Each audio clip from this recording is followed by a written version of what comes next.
ಬನ್ನಿ ಸರ್, ಬನ್ನಿ ಸರ್, ಬನ್ನಿ ಸರ್, ಬನ್ನಿ ಬನ್ನಿ ಸರ್, ಬನ್ನಿ ಸರ್, ಬನ್ನಿ ಬನ್ನಿ ಬನ್ನಿ ಸರ್, ನೋಡಿ ನೋಡಿ ಏನೆಲ್ಲ ಅನಾಹುತ ಆಗಿದೆ, ಏನೆಲ್ಲ ಅನಾಹುತ ಆಗಿದೆ ಮಾಡ್ತಾ ಇದ್ದೀವಿ. ಈಗ ನಾವು ಬರ್ತಾ ಇದೆ ಮತ್ತೆ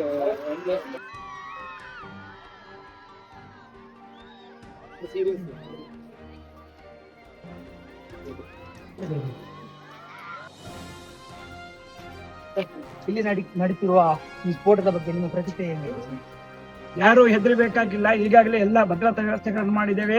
ಇವತ್ತು ಏನು ಕೆಲವರಿಗೆ ಬೇಕಾದ ತುರ್ತು ಚಿಕಿತ್ಸೆಗಾಗಿ ನಾವು ಈಗಾಗಲೇ ವ್ಯವಸ್ಥೆಗಳನ್ನು ಮಾಡಿದ್ದೇವೆ. ಪೊಲೀಸ್ ಇಲಾಖೆ ನಮ್ಮೊಂದಿಗಿದೆ, ಅಗ್ನಿಶಾಮಕ ದಳದವರು ಇದ್ದಾರೆ, ಬೇರೆ ಬೇರೆ ಆಸ್ಪತ್ರೆಯ ಎಲ್ಲ ವೈದ್ಯಕೀಯರು ಎಲ್ಲ ಬಂದಿದ್ದಾರೆ. ಏನು ಹೆದರಬೇಕಾಗಿಲ್ಲ.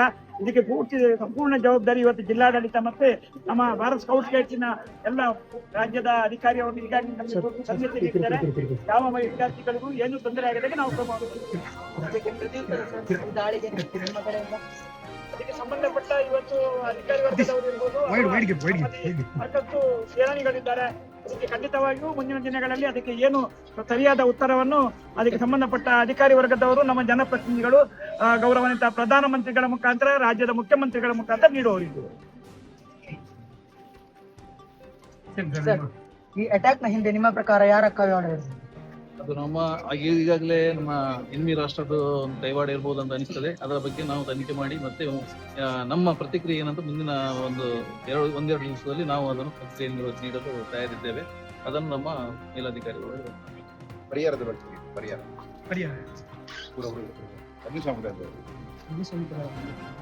ಇದರ ಬಗ್ಗೆ ಪರಿಹಾರಗಳ ಬಗ್ಗೆ ಈ ಬೆಂಕಿಯಾದ ಸಂದರ್ಭದಲ್ಲಿ ನಮ್ಮ ಅಗ್ನಿಶಾಮಕ ಉಡುಪಿ ಅಗ್ನಿಶಾಮಕ ಟೀಮ್ನಿಂದ ಬಂದು ಅದೇನ್ ಬೆಂಕಿ ಕಾರ್ಯ ಆ ದುರಂತವನ್ನ ನಾವು ಬೆಂಕಿಯನ್ನು ನಂದಿಸಿದ್ದೇವೆ.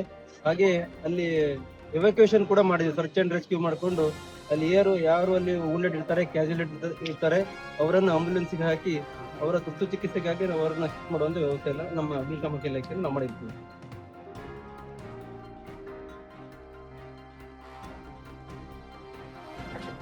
ಭಾರತ್ ಸ್ಕೌಟ್ಸ್ ಗೈಡ್ಸಿನ ಇವತ್ತು ರಾಜ್ಯಾಂತ್ಯದ ಲಕ್ಷಾಂತರ ವಿದ್ಯಾರ್ಥಿಗಳು ತಮ್ಮ ಸ್ವರಕ್ಷಣೆ, ಇವತ್ತು ಉಗ್ರಗಾಮಿಗಳಿಂದ ಇರ್ಬೋದು, ಭಯೋತ್ಪಾದಕರಿಂದ ಇರ್ಬೋದು, ಇಂಥ ಅನಾಹುತ ಜರುಗಿದ ಸಂದರ್ಭದಲ್ಲಿ ನಾವು ಯಾವ ರೀತಿ ನಮ್ಮ ಅಲರ್ಟ್ ಆಗಿರಬೇಕು, ನಮ್ಮ ಕರ್ತವ್ಯ ಏನು, ವಿಶೇಷವಾಗಿ ನಮ್ಮ ಪೊಲೀಸ್ ಇಲಾಖೆಯವರು, ಅಗ್ನಿಶಾಮಕ ದಳದವರು, ಇವತ್ತು ಆಸ್ಪತ್ರೆಯ ವೈದ್ಯರು ಇರ್ಬೋದು, ದಾದಿಯರು ಇರ್ಬೋದು, ಇಡೀ ತಂಡ ಈ ಸಂದರ್ಭದಲ್ಲಿ ನಮಗೆ ಸಂಪೂರ್ಣ ಸಹಕಾರ ನೀಡ್ತಾ ಇದೆ. ಆದರೆ ನಾವು ಜಾಗೃತರಾಗಬೇಕು.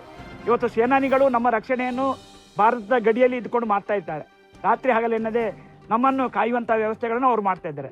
ಈ ಸಂದರ್ಭದಲ್ಲಿ ನಮ್ಮ ರಾಜ್ಯದ ಮುಖ್ಯ ಆಯುಕ್ತರಾದ PGR ಸಿಂಧ್ಯರ್ ಅವರ ಉದ್ದೇಶ ಅಂದರೆ ನಮ್ಮ ಭಾರತ್ ಸ್ಕೌಟ್ಸ್ನ ಎಲ್ಲ ವಿದ್ಯಾರ್ಥಿಗಳು ಸೇನಾನಿಗಳಾಗಬೇಕು.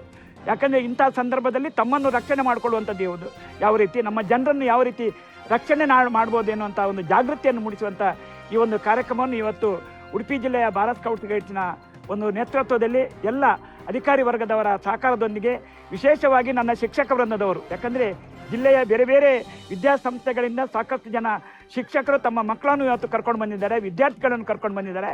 ಮಕ್ಕಳಿಗೆ ಇದೊಂದು ಒಂದು ಜಾಗೃತಿಯನ್ನು ಮೂಡಿಸುವಂಥ ಕಾರ್ಯಕ್ರಮ.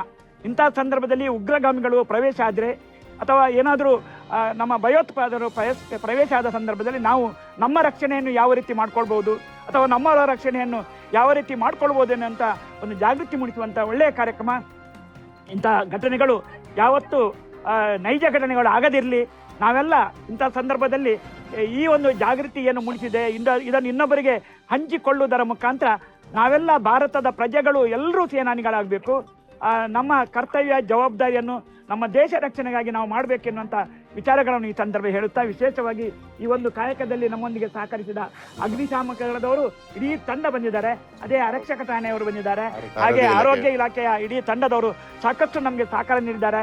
ನಮ್ಮ ಜಿಲ್ಲಾ ಪದಾಧಿಕಾರಿಗಳು, ನಮ್ಮ ಶಿಕ್ಷಕ ವೃಂದದವರು, ಯಾಕಂದರೆ ನಮ್ಮ ಬೆನ್ನೆಲುಬು ಅಂದರೆ ಶಿಕ್ಷಕ ವೃಂದದವರು, ಅವರು ಸಾಕಷ್ಟು ಕೆಲಸದ ಒತ್ತಡ ಇದ್ದರು. ಇವತ್ತು ರಜಾ ದಿನ ಆದಿತ್ಯವಾರ ಈ ಒಂದು ಕಾರ್ಯಕ್ರಮದಲ್ಲಿ ತಮ್ಮ ಮಕ್ಕಳನ್ನು ಸೇರಿಸಿಕೊಂಡು ಬಂದು ಈ ಒಂದು ಕಾರ್ಯಕ್ರಮಕ್ಕೆ ಯಶಸ್ವಿ ಆಗುವಂತೆ ಮಾಡಿದ್ದಾರೆ. ಅವರೆಲ್ಲರಿಗೆ ನಾನು ಜಿಲ್ಲೆಯ ಭಾರತ್ ಸ್ಕೌಟ್ಸ್ ಗೈಡ್ಸ್ನ ಪರವಾಗಿ ಒಂದೇ ಮಾತಿನಲ್ಲಿ ಒಂದು ಕೃತಜ್ಞತೆಯನ್ನು ಈ ಸಂದರ್ಭದಲ್ಲಿ ಸಲ್ಲಿಸ್ತಾ ಇದ್ದೇನೆ.